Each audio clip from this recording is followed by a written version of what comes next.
You guys are really rocking at being math detectives. I need you to get this piece of paper and a dry erase marker. You just watched a video on my new math strategy that I'm practicing, where I circle the part that's being taken away and cross it off.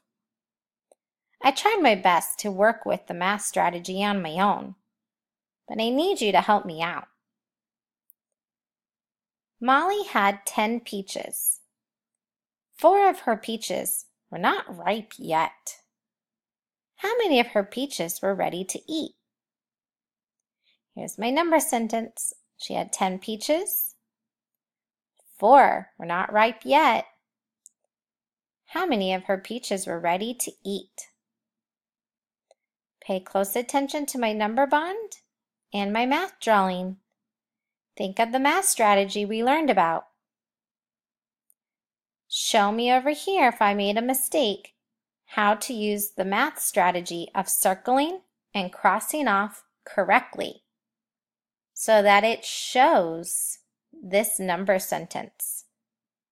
You're going to use your dry erase marker and then make a video on Seesaw talking about the mistake I made and then what I should have done.